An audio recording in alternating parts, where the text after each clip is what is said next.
وعلى آله وصحبه ومن اهتدى بهداه أما بعد.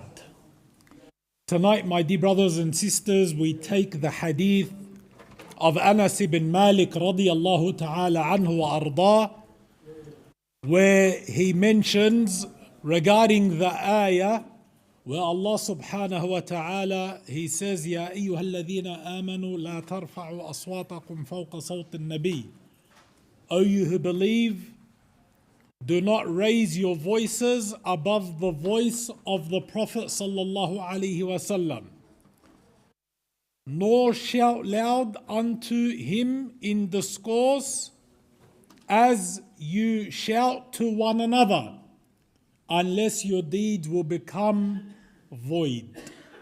That this action will cause your deeds to become void while you do not know. Anas radiallahu anhu says, when that verse was revealed, the companion by the name of Thabit ibn Qais radiallahu anhu, he confined himself in his house. When that verse was revealed, do not raise your voices over the voice of the messenger or the Prophet sallallahu alaihi wasallam. Thabit, he remained in his home. He confined himself in his house. And he said, I am one of the dwellers of hellfire. Thabit, he said about himself, I am from the people of hellfire. And he deliberately avoided coming to Rasulullah sallallahu alaihi wasallam. The verse affected him very much. So when that happened, the Prophet sallallahu alaihi wasallam, just to show you what type of person he was and his love for his companions, he noticed Thabit isn't around. So he asked Sa'ad ibn Mu'adh radiyallahu ta'ala anhu, and he said, Abu Amr, that's the kunya of Sa'ad. He said, how is Thabit? Look at the Prophet sallallahu alaihi wasallam's akhlaq. He's asking about his companion that he hasn't seen. So he asked him, how is Thabit? Has he fallen sick? So Sa'ad ibn Mu'adh radiyallahu anhu said, he is my neighbor. Thabit is my neighbor. But I don't know of him being sick. Like, I'm not aware that he is sick. So Sa'ad then came to Thabit after the Prophet ﷺ asked about him. Sa'ad, he came to Thabit and he informed him what the Prophet ﷺ said. So Thabit radiyallahu anhu, he said, this verse was revealed and you are well aware of the fact amongst all of you, mine is the voice that is louder than that of Rasulullah sallallahu alaihi wasallam. So I am one of the people of hellfire. So Thabit is thinking that the verse was revealed because of him. And now he believes he is from the people of hellfire. So then Sa'ad went and told the Prophet sallallahu alaihi wasallam what Thabit said. And this is why Thabit hasn't been coming. He's been avoiding you, Ya Rasulullah, because he believes the verse was revealed because of him. So then the Prophet sallallahu alaihi wasallam, he said, no, Thabit is one of the people of Jannah. Allahu Akbar. He said to him, Thabit is one of the people of Jannah. But this hadith is a great hadith that praises Thabit radiyallahu anhu. And in another narration, Sa'ad would say radiyallahu anhu that a man from the people of Jannah was walking amongst us. Because the Prophet ﷺ had testified that he is from paradise. So this hadith, there's a number of benefits that we benefit from it in Kitab Al-Iman. From the benefits the scholars have derived, my brothers and sisters, is the great status of Thabit ibn Qais radiyallahu ta'ala anhu. since Rasulullah sallallahu alaihi wasallam testified that he is from the people of Jannah. So he is one of the Mubashirin. Besides the 10, he is one of them. For that is a great status for Thabit ibn Qais radiyallahu anhu. Even subhanallah, a benefit to remind ourselves is when you look into the Quran and the Sunnah, you will only find that a khulu' where a lady left her husband, there's only one hadith regarding the khulu', and that was the wife of Thabit ibn Qais radiyallahu ta'ala anhu. His wife went to the Prophet sallallahu alaihi wasallam to ask for a khulu'. But even when she went to ask for a khulu' from the Prophet sallallahu alaihi wasallam to divorce her from her husband Thabit ibn Qais, you know what she actually said about Thabit? She said, Ya Rasulullah, Thabit, I do not have anything bad to say about his religion or his manners. But I just fear kufr, meaning I fear not appreciating my husband. She fears not giving him his rights.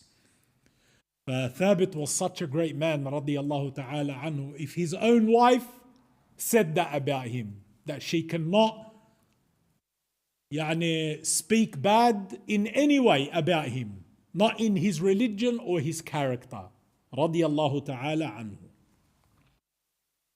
We also benefit from this hadith the fear of the Salaf that their actions may be lost. The Salaf used to have fear of Allah that maybe Allah does not accept their actions, and the fear that maybe their actions will be lost due to sins, and their caution to avoid what leads to the loss of actions. They would avoid anything that eats away at their hasanat. We also benefit from this hadith that the scholar and the leader should inquire about his people. Because Rasulullah sallallahu alaihi wasallam, who is the leader of mankind, he inquired about Thabit. So if you, whether you're a leader of your home, your family or whatever else, or even if you're not a leader, when you know a Muslim or you know a Muslim brother and then he goes missing or you don't see him for a while, you ask about him. This is from the ukhuwah in Islam, the brotherhood in Islam. The Muslims are one body. And especially when you attend the masjid and you go to the masjid and you see the same faces at the masjid and whatever else, and the brotherhood and the sisterhood and the mixing together and so forth. When you notice people are not around or people that you usually see, you should ask about them. This shows your love and your concern as a Muslim for your Muslim brother. Thabit radiyallahu ta'ala anhu, why did Thabit think that this verse came down about him? It's a severe verse. Allah gives a big warning here. لا ترفعوا أصواتكم فوق صوت النبي. Do not raise your voices above the voice of Rasulullah sallallahu alaihi wasallam until the end of the verse, or else your actions will be lost and you will not know. Thabit radiyallahu ta'ala anhu, he used to raise his voice because he was the khatib of the Ansar.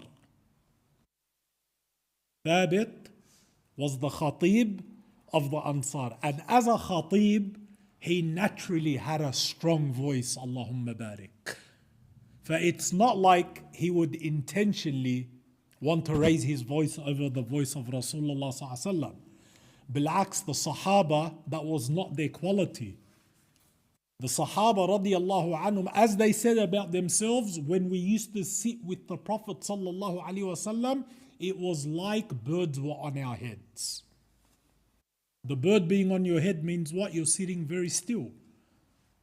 They were calm, still, and did not move because they focused and listened to the Prophet sallallahu alaihi wasallam.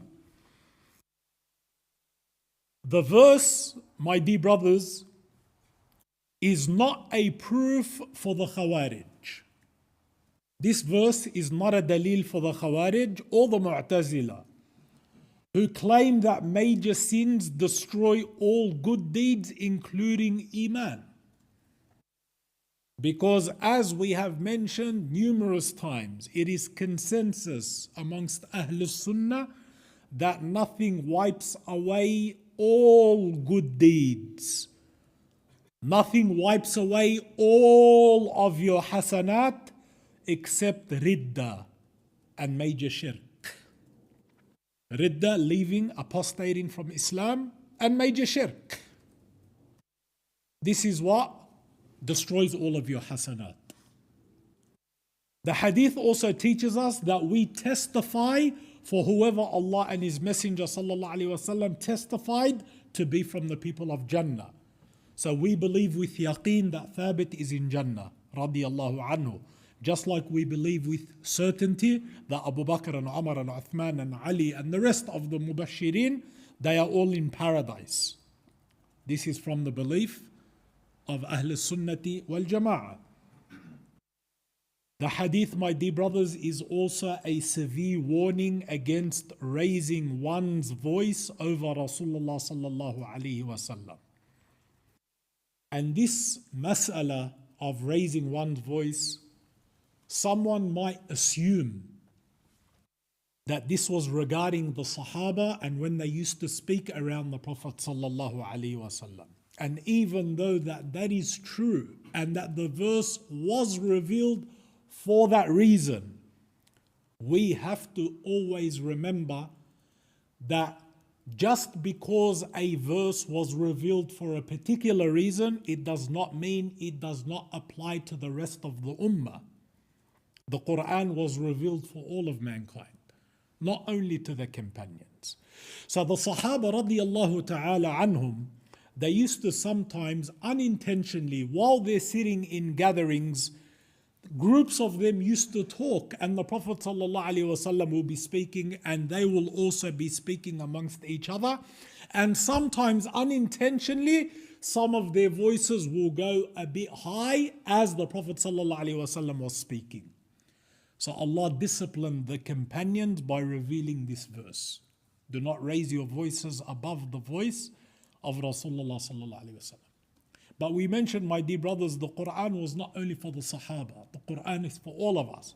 So does this verse still apply to us even though the Prophet ﷺ has passed away and we cannot physically raise our voices over his because he does not speak now? The answer is absolutely yes. Because the raising of the voice here is not limited only to the physical voice that comes out of your throat. But the voice here also refers to views and opinions. Do not raise your opinions above the opinions of Rasulullah sallallahu alaihi wasallam. Do not raise your words above the words of Rasulullah sallallahu alaihi wasallam. And many of the Salaf, including Umar ibn al-Khattab radiyallahu ta'ala anhu wa arda, they even implemented the ayah after the death of Rasulullah sallallahu alaihi wasallam. When Umar ibn al-Khattab was the Khalifa, he heard two men speaking in Masjid Al-Nabi sallallahu alaihi wasallam, which is where the Prophet sallallahu alaihi wasallam is buried. Umar ibn al-Khattab, he heard two men talking and their voices were very loud. Their voices were very loud. So Umar ibn al-Khattab radiyallahu ta'ala anhu, he called them. He said, come here. You two come here. So when they came to him, he asked them. He said, where are you from? This shows you the wisdom of Umar. What is it? He didn't jump to conclusions straight away. He wants to find out the situation, the matter, before he acts upon anything. So he asked them, where are you from? They said, we're from Ta'if. Ta'if is outside of Medina, not from the people of Medina. So Umar ibn al-Khattab said, okay. He said to them, lower your voices in the masjid of Rasulullah sallallahu alaihi wasallam. He then mentioned the ayah.